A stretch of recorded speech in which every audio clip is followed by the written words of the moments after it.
Good morning students, आप सभी का स्वागत है आपके अपने यूट्यूब चैनल हार्ड कंसेप्ट पर। आज की क्लास में पढ़ेंगे बोल्टेड कनेक्शन से जितने भी रिलेटेड क्वेश्चन हैं सारे कवर करने वाले हैं। ठीक है, पिछली क्लास में हम लोगों ने बोल्टेड कनेक्शन पढ़ लिया था, थ्योरी पूरी कवर कर लिए थे, उसके जितने भी फॉर्मूले बने थे सारे कवर कर लिए थे। आज की क्लास में उससे रिलेटेड क्वेश्चन करने वाले हैं। ठीक है, इसलिए आज की क्लास बिल्कुल फर्स्ट से लेकर लास्ट तक देखना और एक एक पॉइंट नोट करना। ठीक है, कोई भी पॉइंट मिस नहीं करना। ठीक है, इसलिए मैं आपको बार बार बोल रहा हूँ कि क्लास को बिल्कुल फर्स्ट से लेकर लास्ट तक देखना है और क्लास को ज़्यादा से ज़्यादा शेयर करना है। स्टार्ट करते हैं। आज का पहला क्वेश्चन है, two steel plate each 300 mm wide and 10 mm thick are connected by single bolt if the plates are in tension and diameter of bolt 20 mm, the net area of the plate will be। very important question, मतलब उसने net area बोला है। ठीक है, plate का यदि net area पूछता है तो आप कैसे उसको सॉल्व करेंगे, बड़े ध्यान से समझना। ठीक है, देखो सबसे पहले इसमें लिखेंगे गिवन। क्वेश्चन में गिवन क्या है, 300 mm वाइड, मतलब विड्थ दे दी उसने 300 mm। ठीक है, थिकनेस क्या दे दी, मतलब स्मॉल टी कितना है 10 mm। फिर उसके बाद उसने कहा कि कनेक्टेड बाई सिंगल बोल्ट, मतलब एन की वैल्यू कितनी है 1। फिर उसके बाद डायमीटर ऑफ बोल्ट यानी कि डी की वैल्यू कितनी है 20 mm। ठीक है, फिर उसने फाइंड आउट क्या करना है, फाइंड आउट करना है, यहाँ लिख लो फाइंड आउट करना है net area of the plate. ठीक है, नेट एरिया ऑफ प्लेट। ठीक है, यानी कि नेट एरिया को AN से डिनोट करते हैं। समझ में आ गया, इसको अपन को फाइंड आउट करना है। अब देखो सबसे पहले क्वेश्चन में देखा करो फाइंड आउट क्या करना है, मतलब कहाँ आपको पहुँचना है। ठीक है, यानी कि यदि देखो कोई भी काम करना है सबसे पहले अपन ये देखेंगे ना कहाँ पहुँच रहे हैं। जब आपको मालूम है, आपकी मंजिल मालूम है कि आपको यहाँ पहुँचना है, तो उसके लिए अपन रास्ते देखेंगे। ऐसे ही क्वेश्चन में होता है। क्वेश्चन में सबसे पहले देखो फाइंड क्या करना है, फाइंड करना है आपको area of net area of the plate, यानी कि net area of the plate क्या होता है। देखो AN इक्वल टू, इसका फॉर्मूला होता है B minus ND naught bracket close into T। Very important, इस फॉर्मूले को तो आप बिल्कुल रट लो, इस वाले फॉर्मूले को बिल्कुल रट लो, बहुत ही इंपॉर्टेंट फॉर्मूला है। ठीक है, यदि कहीं पे क्वेश्चन आ जाता है कि net area of the plate बता दो तो आपको कुछ नहीं करना, ये वाला फॉर्मूला लगा देना है AN equal to B minus ND naught bracket बंद इंटू T। ठीक है, समझ में आ गया। अब देखो आपके पास देखो B गिवन है, N गिवन है, T गिवन है, D नॉट बार गिवन नहीं है। तो D नॉट क्या होता था, होल्ड आया मतलब D नॉट इक्वल टू क्या लिखते थे, D प्लस क्लियरेंस। याद करो, यही बताया था मैंने, पिछली क्लास में बता चुका हूँ सब। ठीक है, अब देखो क्लियरेंस डिपेंड किस पे रहता था, डायमीटर पर। डायमीटर कितना है 20 mm। तो एक बार और इसकी टेबल देख लो, डायमीटर है 20 mm। यदि डायमीटर 12 to 14 mm होता है तो क्लियरेंस कितना हो जाएगा 1 mm। यदि 16 to 24 mm होता है तो 2 mm, और ग्रेटर देन 24 mm होता है तो 3 mm। यही था। तो अपना डायमीटर कितना है, क्वेश्चन में डायमीटर गिवन है 20 mm। तो 20 mm किस किस के बीच आ जाएगा, इसके बीच, यानी कि क्लियरेंस कितना होने वाला, क्लियरेंस जो होगा वो कितना हो जाएगा 2 mm। ठीक है, तो आप क्वेश्चन पे आते हैं। देखो ये हो जाएगा, तो डी नॉट की वैल्यू निकालेंगे तो डी की वैल्यू कितना है 20 और क्लियरेंस कितना हो जाएगा 2, यानी कि आपका 22 mm हो गया। 22 mm हो गया तो आप क्वेश्चन को सॉल्व कर देते हैं। क्वेश्चन को सॉल्व करेंगे, देखो AN इक्वल टू B की वैल्यू कितनी है 300, N की वैल्यू कितनी है 1, D नॉट की वैल्यू कितनी है 22, ब्रैकेट क्लोज करो इंटू T की वैल्यू कितनी है 10 mm। ठीक है, इसको सॉल्व करेंगे तो AN इक्वल टू, देखो सीधा 300 माइनस 22 कितना होता है 278 आ जाएगा। ठीक है, इंटू 10 हो जाएगा। ठीक है, तो AN की वैल्यू जो हो जाएगी वो कितना हो जाएगा 2780 mm स्क्वायर। कोई ऑप्शन है क्या, चेक कर लो, कोई ऑप्शन होगा तो वही वाला आपका आंसर हो जाएगा। देखो 2780 कोई ऑप्शन है क्या, 27, B is the correct answer. अब बताओ इस टाइप का क्वेश्चन है।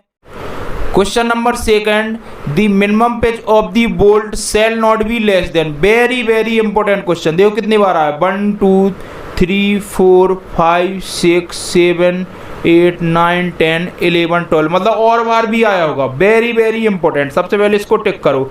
मतलब स्टील स्ट्रक्चर का ये बहुत ही फेवरेट क्वेश्चन है, ठीक है। तो जब भी एग्जाम देने जाना इसको पहले देख के जाना, ठीक है। अब कैसे सॉल्व करते हैं देखते हैं। उसने पूछा मिनिमम पिच, आपने मिनिमम पिच पढ़ा था, देखो मैंने बताया था पिछली क्लास में। मिनिमम पिच क्या होता था, P = 2.5 × D, यही होता था मिनिमम पिच, ठीक है।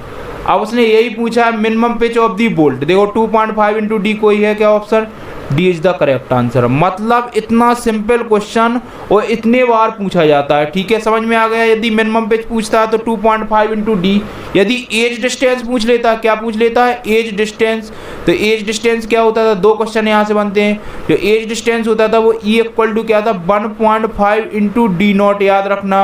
और दूसरा था E = 1.7 × D0, अलग अलग कंडीशन के लिए था। ये वाला था किसके लिए, मशीन कट के लिए, मशीन कट के लिए, ठीक है। और दूसरा वाला किसके लिए था, हैंड कट के लिए, ठीक है। तो याद रखना अलग अलग कंडीशन के लिए दोनों फॉर्मूले बहुत आते हैं, ठीक है। या एज डिस्टेंस पूछ लेगा या पिच पूछ लेगा, ठीक है। तो पिच क्या होता है, 2.5 × D, हमेशा याद रखना। D क्या है, डायमीटर ऑफ बोल्ट है, याद रखना, डाया ऑफ बोल्ट है D, यहाँ D रहता है और यहाँ क्या रहता है, D0 रहता है, मतलब ये होल डायमीटर है। याद रखना चीज़ें बिल्कुल, ठीक है। और कंपेयर करके याद किया करो, ठीक है। समझ में आ गया। यदि दो में से कोई भी क्वेश्चन आते हैं तो सॉल्व कर लोगे, ठीक है। इसमें पूछा था minimum pitch of the bolt, आपने लिख दिया 2.5 × D। देखो क्वेश्चन कितनी बार आया है, इसको बिल्कुल रख लेना, ठीक है। नेक्स्ट क्वेश्चन नंबर 3 देखो, bolts are most suitable to carry, very very important question. ये थ्योरी वाला क्वेश्चन भी बहुत आता है, देखो कितनी बार आया, ठीक है। इसको इंपॉर्टेंट टिक करो। अब देखो इसको कैसे सॉल्व करेंगे, मैं याद करवा रहा हूँ आपको। सबसे पहले मैंने आपको टेंशन कैपेसिटी ऑफ बोल्ट पढ़ाया था, ठीक है। पिछली वाली क्लास में क्या पढ़ाया था, टेंशन कैपेसिटी ऑफ बोल्ट। इसीलिए मैं कहता हूँ थ्योरी से मत डरो, देखो थ्योरी से भी क्वेश्चन बनते हैं। टेंशन कैपेसिटी ऑफ बोल्ट ये पढ़ाया था मैंने, ठीक है। इसकी कुछ डेफिनेशन लिखवाई थी, उसको थोड़ा सा लिखो, आपको ऑटोमेटिक याद आ जाएगा। The bolt subjected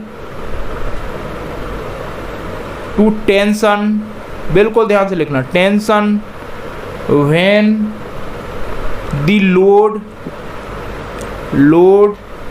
is acting along the axis।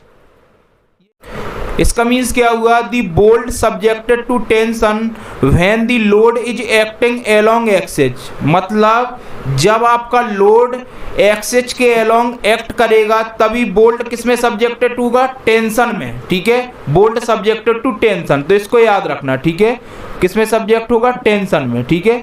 इस चीज को याद रखना, ठीक है। तो ये चीज आपने याद रख ली, ठीक है। अब क्वेश्चन बोलो, क्वेश्चन ने पूछा the bolt are mostly suitable to carry, बताओ axial force, bending movement, axial tension, shear force and bending movement. देखो यही तो है एक्सियल टेंशन, मतलब इसका मतलब ये हुआ कि यहाँ लिखो bolt are most suitable to carry axial tension, ठीक है। हमेशा याद रखना, हमेशा याद रखना, जो बोल्ट होता है वो mostly suitable to carry axial tension, ठीक है। एक्सियल टेंशन के लिए ही सुइटेबल रहता है। तो समझ में आ गया, ये वाली लाइन आपको याद आ गई होगी, ठीक है। मैंने उसमें लिखवाया था पिछले, ठीक है। तो ये चीज़ समझ में आ गई, इसलिए वेरी वेरी इंपॉर्टेंट क्वेश्चन, इसको याद कर लेना, ठीक है। क्वेश्चन 4 है, a solid plate having yield strength of 250 MPa, the design strength in yielding Newton पर mm² इज। देखो MPa का मतलब क्या होता है, मेगा पास्कल, ठीक है। यील्ड स्ट्रेंथ उसमें गिवन है, सबसे पहले आप गिवन लिखो, ठीक है। सबसे पहले लिखते हैं आप गिवन, देखो गिवन में क्या है, उसने यील्ड स्ट्रेंथ दे दी, मतलब Fy की वैल्यू गिवन है कितनी, 250 MPa, यही है, बिल्कुल ध्यान से देखना। यदि मैं इसको MPa को चेंज करूं तो क्या हो जाता है, 250, इसको न्यूटन पर mm² भी लिख सकते हैं। ये चीज़ आपको समझ में आ गई। क्वेश्चन में पूछा क्या है, उसने पूछ लिया फाइंड करना है design strength, design strength, design strength in yielding, in yielding, in yielding, अच्छे से लिखते हैं, ठीक है। यील्डिंग और किस में पूछा, न्यूटन पर mm स्क्वायर। क्वेश्चन का यूनिट का बड़ा खेल है, ठीक है, यूनिट को याद रखना, ठीक है। अब डिजाइन स्ट्रेंथ पूछा, कुछ नहीं करना, देखो डिजाइन स्ट्रेंथ की बात करता तो सीधा सीधा देखो यहाँ लिखो डिजाइन स्ट्रेंथ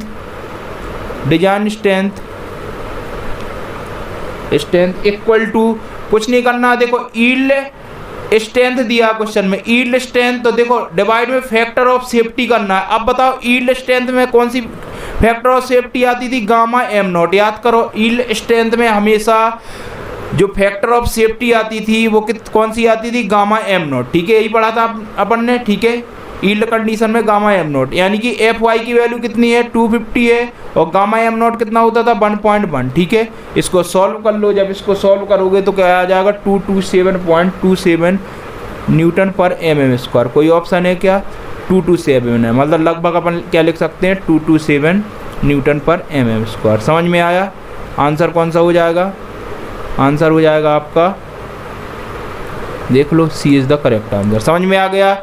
यदि आपको डिजाइन स्ट्रेंथ इन यील्डिंग पूछा है तो कुछ नहीं करना है, आपको क्वेश्चन में यील्ड स्ट्रेंथ तो गिवन है, उसमें फैक्टर ऑफ सेफ्टी लेना है, और फैक्टर ऑफ सेफ्टी कौन लेना है, यील्डिंग कंडीशन की। यील्डिंग कंडीशन की क्या होती है, gamma am not. Gamma am not की वैल्यू 1.1 होती है, डिवाइड कर दो, आंसर आ जाएगा। तो C is the correct. Question number 5 है, which of the following failure of bolt joint can be avoided by providing sufficient edge distance. ठीक है, 4 ऑप्शन उसने दे दिए। ए है bearing failure of bolt, B है shear failure of bolt, C है shear failure of plate, और D है tensile failure of plate. Very very important, ये थ्योरी वाले क्वेश्चन आते हैं, देखो कितने बार आया है, ठीक है क्वेश्चन। ठीक है, अब इसको भी याद करवाता हूं मैं, ठीक है, याद करवा के ही आपको सॉल्व करवाऊंगा। ठीक है, देखो आपने पिछली क्लास में एक पॉइंट पढ़ा था, क्या, कैपेसिटी ऑफ प्लेट। याद करो, आपको याद आ जाएगा, मैं लिखवाऊंगा ना, तो आपको जो लाइन वहां लिखवाई वही यहाँ लिखवा रहा हूँ ताकि आप याद आ जाए। ठीक है, कैपेसिटी ऑफ प्लेट में मैंने एक लाइन लिखवाई थी। लाइन क्या लिखवाई थी, देखो, the capacity of plate by providing a proper end या age distance the splitting, shearing and bearing of the plate can be avoided। ठीक है, यही लाइन लिखी थी। इसका मीन्स क्या हुआ, इसका मीन्स ये हुआ कि by providing proper age distance B can be prevent, अलग कलर चेंज करते हैं, ठीक है, प्रिवेंट शियर फेल्योर। याद रखना बिल्कुल ध्यान से, shear failure, splitting failure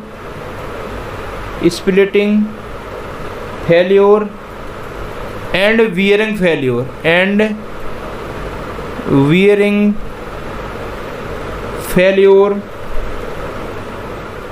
of plate. इसका मीन्स क्या हुआ, by providing proper edge distance we can be prevent shear failure, splitting failure and bearing failure of the plate. मतलब यदि आप प्रॉपर एज डिस्टेंस प्रोवाइड करते हो तो किस किस से प्रिवेंट हो सकते हो, shear failure, splitting failure and bearing failure of the plate. ठीक है, प्लेट में जो फेल्योर होंगे उससे आप बचा सकते हो यदि आप प्रॉपर एज डिस्टेंस देते हो। ठीक है, क्वेश्चन का यही मतलब था। क्वेश्चन ने देखो ये लाइन भी यही लिखी है, the capacity of plate by providing a proper end या edge distance the splitting, shearing and bearing of the plate can be avoided. ठीक है, इससे बच सकते हो यदि आप प्रॉपर एज डिस्टेंस देते हो। ठीक है, ये मैंने लिखवा था कैपेसिटी ऑफ प्लेट में, इसका मीन्स ये हुआ। अब देखो क्वेश्चन पे आओ, which of the following failure of bolted joint can be avoided by providing sufficient edge distance. यदि आप सफिशिएंट एज डिस्टेंस प्रोवाइड करते हो, ठीक है, तो आप किस फेलियर को अवॉइड कर सकते हो। अब देखो इसमें 3 ही आई थी, क्या, splitting, shearing and bearing of the plate, याद रखना, ठीक है। अब देखो प्लेट की बात कर रहा है, यानी कि बोल्ट वाले ऑप्शन तो कैंसिल हो जाएंगे, ठीक है।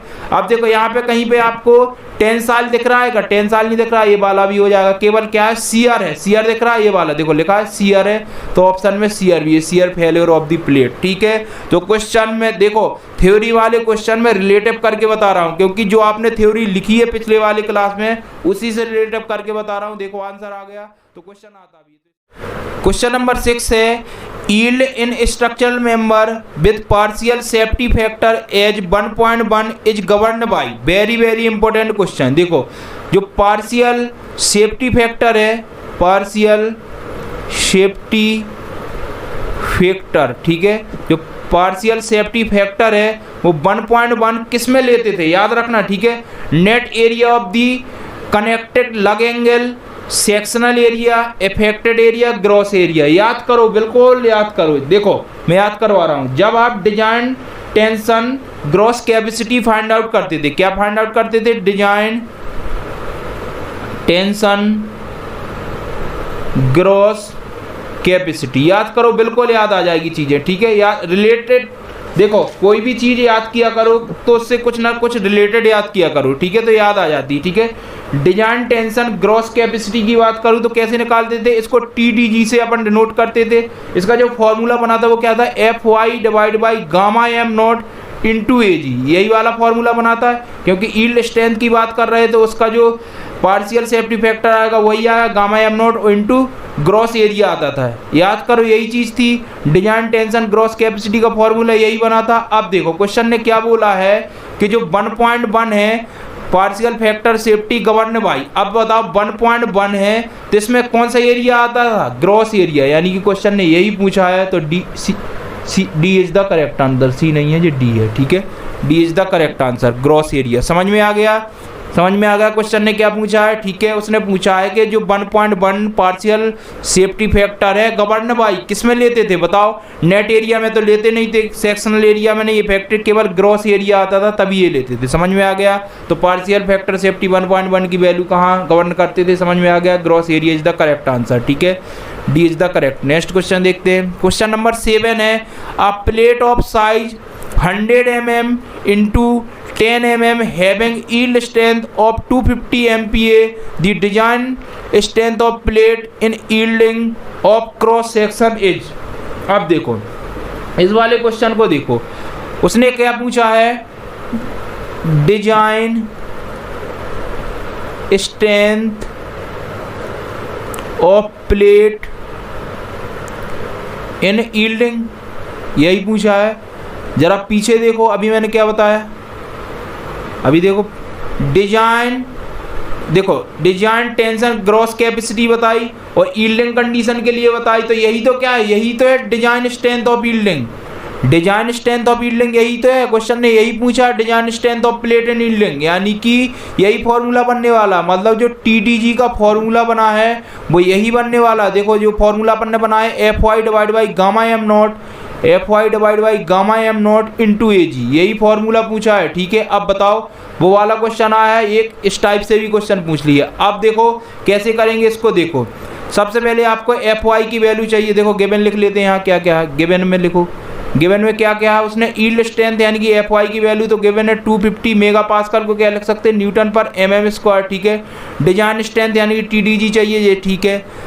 और सबसे पहले क्या गामा एम नोट भी चाहिए, गामा एम नोट 1.1 होता है, ये आपको मालूम है, ठीक है। AG ग्रॉस एरिया क्या हो जाएगा, देखो 100 इंटू 10 हो जाएगा, यानी क्या हो जाएगा 1000 mm स्क्वायर, यही हो जाएगा। इसमें वैल्यू पुट कर दो, यानी कि TDG की वैल्यू क्या आ जाएगी, FY कितना है 250 है, गामा एम नोट कितना है 1.1 है, और AG की वैल्यू कितनी आ गई 1000, यही आ गई। जब आप इसको सॉल्व करोगे तो आ जाएगा क्या 227 किलो न्यूटन, ठीक है। कोई ऑप्शन है क्या, देखो D is the correct answer, इसको लगभग लिख सकते हैं अपन क्या 227 किलो न्यूटन, यानी कि D is the correct answer. समझ में आ गया। यदि design strength of plate and yielding की बात करें तो कौन सा फॉर्मूला लगेगा, ये मैंने पिछली वाली क्लास में जो फॉर्मूले बनवाए थे मैंने हर कंडीशन का बता दिया, किस कंडीशन में कौन सा फॉर्मूला अप्लाई करना है, ठीक है। यदि उस वाली क्लास को देखा हो तो ठीक है, जिन लोगों ने नहीं देखा उसको जरूर देख लेना, तो आपको ये वाले क्वेश्चन बहुत सिंपल लगने। पहली क्लास में थ्योरी की ही डालता हूँ, क्यों? क्योंकि ये होता है जब आप पहले थ्योरी पढ़ लोगे किसी भी टॉपिक की, जब थ्योरी पढ़ लोगे फिर उसके बाद उसके क्वेश्चन सॉल्व करोगे तो ऑटोमेटिक आपको समझ में आने लगी, चीज़ें समझ में आ जाती हैं, ठीक है। इसलिए मैं रिलेट करके पढ़ाता हूँ, ठीक है। नेक्स्ट देखते हैं क्वेश्चन नंबर 8, इसको लगाओ इम्पोर्टेंट। क्यों इम्पोर्टेंट है मैं बताऊँगा अभी। देखो क्वेश्चन पढ़ते हैं। According to IS 800-2007 the nominal shear capacity of M20 bolt of grade 4.6 with one shear plane passing through bolt shank and one shear plane passing through threaded portion as. मतलब question में देखो सबसे पहले given क्या है, question को समझो, ठीक है। यदि क्वेश्चन को समझ गए तो सॉल्व कर ले जाओगे, नहीं तो गलत करके ही आओगे, ठीक है। सबसे पहले उसने क्या M20 दे दिया, ठीक है। M20 का मतलब क्या है, आपको देखो जब भी आपके ऐसे फॉर्म में वैल्यू गी हो M20, M25, M30, तो हमेशा याद रखना जो आपका डायमीटर होगा वो क्या हो जाएगा 20 mm हो जाएगा। मतलब M के आगे जितनी भी वैल्यू रखेगी वही आपका डायमीटर हो जाता है, ठीक है। यदि M25 होता तो D की वैल्यू 25 हो जाती। इतनी चीज़ समझ में आ गई, यहाँ तक आ गई कह दो सर, ठीक है। और ग्रेड कौन सा दे दिया उसने, ग्रेड दे दिया 4.6, इसका मीन्स बता रहा हूँ, ठीक है। इतनी चीज़ दे दी। फिर उसने क्या दे दिया, देखो one shear plane through the bolt shank. जब आप बोल्ट शैंक की बात करोगे, बोल्ट शैंक की बात करोगे, बोल्ट शैंक में देखो NN वैल्यू लेते थे, ठीक है, सॉरी NS लेते थे बोल्ट शैंक में, यानी कि 1 हो गई। और जो थ्रेडेड में लेते थे, थ्रेडेड पोर्शन में, मैं सब बता रहा हूँ अभी, लिखते जाओ, ठीक है। थ्रेडेड पोर्शन में लेते थे वो क्या होती थी, NN होती थी, उसकी वैल्यू भी उसने 1 दे दी, ठीक है। लिखते जाओ, चीज़ें समझ में आ जाएंगी, ठीक है। इतनी चीज़ हो गई। अब उसने क्वेश्चन में फाइंड आउट क्या करना है, देखो फाइंड आउट क्या करना है, फाइंड करना है आपको, ध्यान से देखना। देखो दी नॉमिनल शियर कैपेसिटी पूछी है क्वेश्चन में, क्या पूछी है, nominal shear capacity. Shear capacity आपको फाइंड आउट करना है, ठीक है। इस वाले क्वेश्चन को बड़े ही ध्यान से सॉल्व करेंगे अपन, ठीक है। बिल्कुल इजी तरीके से सॉल्व करूँगा, आप तो देखते जाओ, ठीक है। अब ये बताओ आपने क्या सीयरिंग डिजाइन कैपेसिटी पढ़ी थी, ठीक है। एक सीयरिंग पढ़ी थी, एक वीयरिंग पढ़ी थी। अब देखो इसको देखते हैं। सबसे पहले यहाँ लिखते हैं सीयरिंग डिजाइन कैपेसिटी, कैपेसिटी इसका फॉर्मूला आपने पढ़ा था क्या, मैं बता रहा हूँ। देखो आपने फॉर्मूला पढ़ा था क्या, BDSB, इसको BDSB से डिनोट करते थे, ठीक है। इसका फॉर्मूला क्या पढ़ा था, BNSB divide by gamma MB, याद करो यही फॉर्मूला था। निकालते थे ना सीयरिंग बीयरिंग, फिर दोनों में से जो मिनिमम होती थी वो वोल्ट वैल्यू होती थी, ठीक है। तो सीयरिंग में क्या थी, BDSB equal to BNSB divide by gamma MB, और जो BDSB थी वो क्या थी, सीयरिंग डिजाइन कैपेसिटी। और यहाँ पे जो BNSB है, BNSB है वो क्या है, याद करो BNSB क्या होती थी, nominal shear capacity of bolt, यही थी नॉमिनल शियर कैपेसिटी थी, ठीक है। नॉमिनल शियर कैपेसिटी थी। तो इतनी चीज़ समझ में आ गई, यानी कि BNSB क्या थी, नॉमिनल शियर कैपेसिटी। यानी कि एक चीज़ तो समझ में आ गई, आपको BDSB फाइंड आउट नहीं करना है, आपको फाइंड आउट क्या करना है, BNSB। इतनी चीज़ समझ में आ गई, यानी कि BNSB ही फाइंड आउट करना है क्वेश्चन में। उसने पूछा नॉमिनल शियर कैपेसिटी। अब देखो BNSB क्या होता था, BNSB इक्वल टू फॉर्मूला क्या था, FUB डिवाइड बाई √3, ब्रैकेट में क्या था, NNANB प्लस NSASB, यही था, यही चीज़ें थी, बिल्कुल ध्यान से समझना, यही था, ठीक है।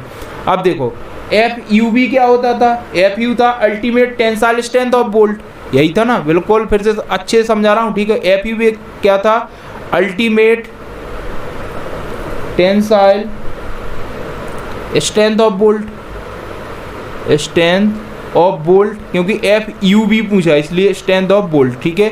इसकी वैल्यू क्या होती थी, इसकी होती थी 400 न्यूटन पर mm²। इतनी चीज़ समझ में आ गई। अब देखो अब इसको सॉल्व करते हैं। BNSB इक्वल टू FUB की तो 400 हो गई डिवाइड में √3, अब देखो एन एन की वैल्यू क्वेश्चन में गिवन है, देखो एन एन और एन एस मैंने पहले लिख दिया, एन एस भी वन है एन एन भी वन है, उसने बोला है, ठीक है। देखो one shear plane passing through the bolt shank, मतलब एन एस की वैल्यू वन दे दी और one shear plane passing through threaded portion, मतलब इसकी एन एन की वैल्यू भी वन, मतलब दोनों वन वन दे दी, ठीक है। इसको वन वन दे दी यानी एन एन की वैल्यू वन लिख दी। अब ए एन बी क्या होता था, ए एन बी याद करो, देखो यहाँ लिख लो, थोड़ा सा मैं लिखवा दे रहा हूँ, देखो फिर से देख लो, चीज़ें मैंने बता तो दी हैं लेकिन फिर से बता दे रहा हूँ, फिर से देखो कलर चेंज करके कोई कलर ले लेते हैं। इसको देखो इधर देखो, मैंने आपको बताया था जो ए एन होता था वो क्या होता था 0.78 इंटू π/4 डी स्क्वायर, ठीक है। और जो आपका ए एस होता था वो क्या होता था π/4 डी स्क्वायर, यही होता था। बिल्कुल ध्यान से समझो, यही चीज़ें बताई थी, मतलब जो ए एन होता था वो 78% ऑफ ए एस होता था, यही था, ठीक है। अब देखो, अब चीज़ें समझ गए तो आगे कंटिन्यू करते हैं। देखो जो आपका ए एन बी हो जाएगा वो कितना हो जाएगा 0.78 इंटू π/4 डी स्क्वायर, यही हो जाएगा, ठीक है, ये हो जाएगा। प्लस क्या कर देंगे, एन एस की वैल्यू वन है और ए एस भी क्या हो जाएगा π/4 डी स्क्वायर। इतनी चीज़ें समझ गए, इसको सॉल्व कर दो। B N S B equal to 400 divide by √3, ठीक है। अब देखो दोनों में से कॉमन क्या आ रहा है π/4 डी स्क्वायर, यही आ रहा है। अंदर क्या बचेगा, यहाँ 0.78, यहाँ 1, यही बचने वाला है, ठीक है। आगे सॉल्व करते हैं। देखो B N S B equal to क्या हो जाएगा 400 डिवाइड बाई √3, यहाँ क्या हो जाएगा π/4 डी स्क्वायर। डी स्क्वायर का मतलब क्या है, डी स्क्वायर का मतलब है 20 का होल स्क्वायर है, ठीक है।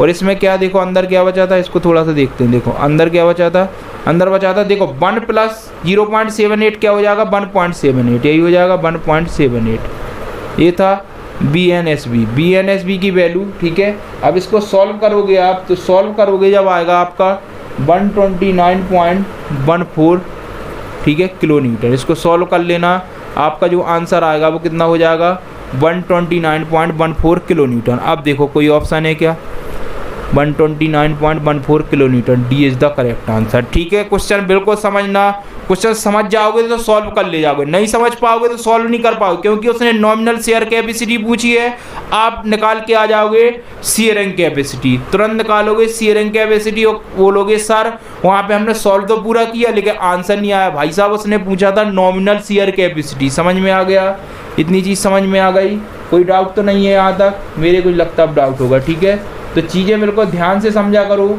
कहाँ कैसे समझना है बिल्कुल ध्यान से समझना, ठीक है। यहाँ तक चीज़ें समझ में आ गई, कोई डाउट नहीं है। नेक्स्ट क्वेश्चन देखते हैं। क्वेश्चन नंबर 9 है, diameter of bolt hole for a bolt of nominal size 12 mm is, मतलब उसने नॉमिनल साइज दे दी यानी कि डी की वैल्यू 12 mm है, फिर उसने पूछ लिया क्या डी नॉट बता दो, ठीक है। डी नॉट क्या होता था, डी नॉट होता था डी प्लस क्लियरेंस, यही था क्लियरेंस। और जो क्लियरेंस है वो डिपेंड करता था किस पर, जो आपकी नॉमिनल साइज है या डायमीटर है उस पर क्या डिपेंड करता था, ठीक है। यदि वैल्यू आपकी 12 से 14 mm के बीच थी तो जो क्लियरेंस था वो कितना था, जो क्लियरेंस था वो था आपका 1 mm, याद करो, ठीक है। पीछे टेबल भी बनाई थी, ठीक है, फर्स्ट क्वेश्चन में, ठीक है। अब देखो जो डी की वैल्यू है 12 है, मतलब इसमें ही आ रहा है क्लियरेंस कितना 1 लेंगे, यानी कि आप यदि डी नॉट की वैल्यू फाइंड आउट करोगे तो क्या हो जाएगा डी मतलब 12 और क्लियरेंस कितना हो जाएगा 1 यानी कि 13 mm आ जाएगा। अब बताओ उसने यही पूछा है डायमीटर ऑफ बोल्ट होल यानी कि 13 mm, क्या हो जाएगा सी इज़ द करेक्ट आंसर। समझ में आया, क्वेश्चन इस टाइप के बहुत आते हैं, देखो क्वेश्चन आया भी है, ठीक है, समझ गए ना। यदि आपको डायमीटर ऑफ बोल्ट होल पूछता है तो समझ में आ गया क्लियरेंस किस टाइप से लेना है, ठीक है। नेक्स्ट क्वेश्चन देखते हैं। क्वेश्चन नंबर 10 है, if 2 plates are placed end to end and joint by 2 cover plate then what type of joint is it. देखो क्वेश्चन ने जैसे बोला वैसे ही करते जाओ, ठीक है। क्वेश्चन ने बोला 2 प्लेट हैं और एंड टू एंड ज्वाइंट है, ठीक है। एक प्लेट हमने ये बना ली, ठीक है, क्वेश्चन बनाते जाओ, ठीक है। एक प्लेट ये बना ली, दूसरी प्लेट भी है, दूसरी प्लेट दूसरे कलर से बना लो, ठीक है। दूसरी प्लेट ये हो गई आपकी, दूसरी प्लेट ये है। मैंने साथ में क्यों बनाई, क्योंकि उसने बोला है एंड टू एंड इसको ज्वाइन कर दो, एंड टू एंड ज्वाइन कर दी और बाई 2 कवर है, 2 कवर प्लेट लगा दो, लो 2 कवर प्लेट लगा दिए, ठीक है। अब उसने बोल दिया कि what type of the joint. अब देखो ऑप्शन में क्या है, ऑप्शन में उसने फर्स्ट ऑप्शन दिया डबल कवर बट ज्वाइंट, फिर दिया बट ज्वाइंट चेन रिवेटेड, फिर दिया लेप ज्वाइंट, फिर दिया है चेन रिवेटेड। अब ये बताओ, सबसे पहले तो डबल कवर हो गया, मतलब ऊपर से डबल कवर दिख रहा है आपको, ठीक है। और क्या है, बट ज्वाइंट है, आमने सामने, तो कौन सा ज्वाइंट है, बट ज्वाइंट है, और डबल कवर है, मतलब ए इज द करेक्ट आंसर। समझ में आ गया, आपने डायग्राम बना दिए तो समझ गए, चीज़ें समझ गए, ठीक है। ये कवर प्लेट है, ठीक है, हमेशा याद रखना, ये कवर प्लेट है, ये भी कवर प्लेट है, ठीक है। और ये वाली कौन सी हो जाएगी, मेन प्लेट हो जाएंगी, मेन प्लेट हो जाएगी, ठीक है। दोनों को आमने सामने आपने क्या कर दिया, ज्वाइन कर दिया, ऊपर से दो कवर प्लेट लगा दी, सीधा सीधा हो गया, डबल कवर बट ज्वाइंट बन गया, ठीक है। समझ में आ गया। नेक्स्ट क्वेश्चन देखते हैं। क्वेश्चन नंबर 11 है the diameter of a bolt hole with respect to the nominal diameter of 12 mm to 14 mm of the bolt as per IS code should be. ये वाले क्वेश्चन बहुत आते हैं, ठीक है, हमेशा याद रखना। डायमीटर ऑफ बोल्ट होल वाले क्वेश्चन बहुत ज़्यादा आते हैं, इसलिए वो वाली टेबल आप बिल्कुल याद कर लेना, ठीक है, बिल्कुल याद कर लेना, क्योंकि देखो न्यूमेरिकल में भी काम आनी है, वो क्वेश्चन देखो सीधे सीधे बनते। फिर उसने बोल दिया यदि नॉमिनल डायमीटर की वैल्यू 12 से 14 mm है, ठीक है, तो क्लियरेंस कितना होगा, अब बताओ क्लियरेंस कितना होने वाला है। देखो क्लियरेंस आपने देखा था, जो क्लियरेंस की वैल्यू थी अभी अभी तो पढ़ा है पिछले क्वेश्चन में, 12 से 14 के बीच में कितनी 1 mm आती थी। अब देखो क्वेश्चन ने यही पूछा है कि यदि नॉमिनल डायमीटर ये है तो डायमीटर ऑफ होल क्या हो जाएगा। देखो 1.4 mm मोर देन स्टैंडर्ड, देखो सीधा सीधा सो आपको 1 mm दिख रहा है, 1 कौन सा, C है, 1 mm more as the standard clear, मतलब जो D नेट हो जाएगा वो कितना हो जाएगा, D प्लस क्लियरेंस, यही हो जाएगा क्लियरेंस। तो कितना हो जाएगा क्लियरेंस 1 mm, मतलब D naught equal to D plus 1 mm, ठीक है। समझ में आ गया, चीज़ें यही है। ऐसा ही क्वेश्चन उसमें था, सेम वही क्वेश्चन है, ठीक है, इसने थ्योरी के फॉर्म में पूछ लिया। समझ में आ गया, मतलब इस टाइप के क्वेश्चन बहुत आते हैं, इसलिए मैं बार बार आपसे बोल रहा हूँ वो वाली टेबल याद कर लेना, ठीक है। क्वेश्चन नंबर 12 है maximum permissible longitudinal pitch of bolt in bolt joint in compression member. देखो आपने दो चीज़ पढ़ी थी, क्या, जो पिच की वैल्यू आपने पढ़ी थी वो दो फॉर्म में पढ़ी थी, एक तो होता था कंप्रेशन, ठीक है, और दूसरा क्या होता था, टेंशन, यही होता था, यही चीज़ें पढ़ी थी, ठीक है।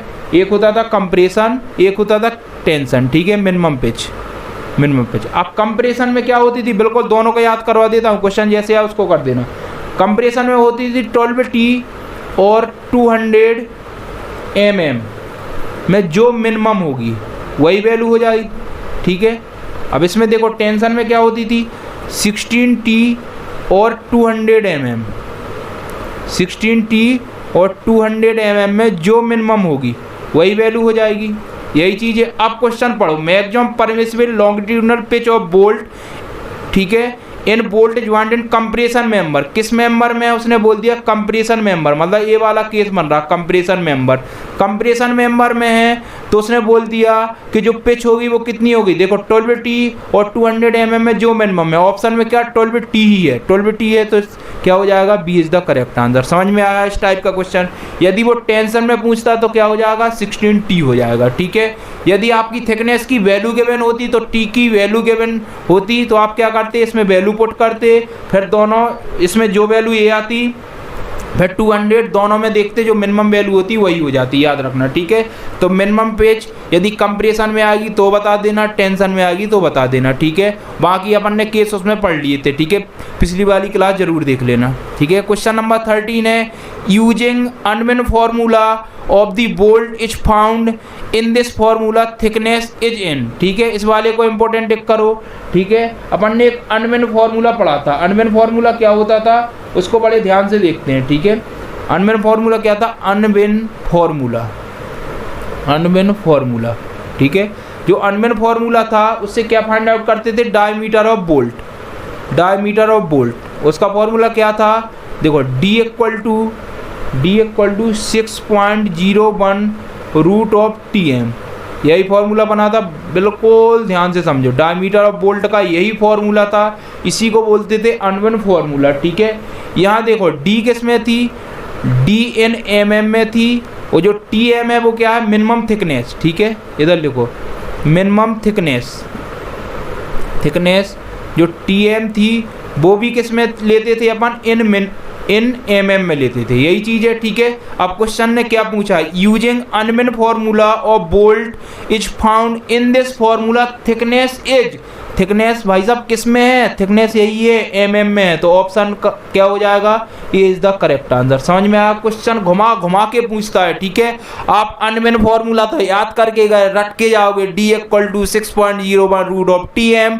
क्वेश्चन ने पूछ लिया कि अनमेन फॉर्मूला में जो थिकनेस है वो किस में होती थी, वहां देखा ऊपर से नीचे तक पसीने में तर हो गए। अरे सर अनमेन फॉर्मूला तो हमने याद कर लिया था, लेकिन उसने तो जाने क्या वहां पूछ लिया, उसने पूछ लिया थिकनेस किस में होती। अब हमें क्या मालूम, हम तो अनमेन फॉर्मूला रोज सुबह शाम याद करते थे। भाई साहब उसको याद करने से कुछ नहीं होना है, क्वेश्चन को पूरा पढ़ो और उसके अंदर जितनी वैल्यू है पूरा याद करो, ठीक है। उसने यही क्वेश्चन देखो पूछा तो अनमेन फॉर्मूला है, लेकिन उसने पूछ लिया थिकनेस किस में होगी, थिकनेस mm में होती थी, याद रखना। इसलिए मैं बार बार बोल रहा हूँ क्वेश्चन को बिल्कुल डीपली पढ़ा करो। जितनी मैं थ्योरी पढ़ाऊँ, देखो थ्योरी नहीं पढ़ाता हूँ, लेकिन मैं जितनी भी इंपॉर्टेंट थ्योरी हो उसको पढ़ाता हूँ। इसलिए मैं पहले टॉपिक को कवर करवाता हूँ, फिर क्वेश्चन करवाता हूँ।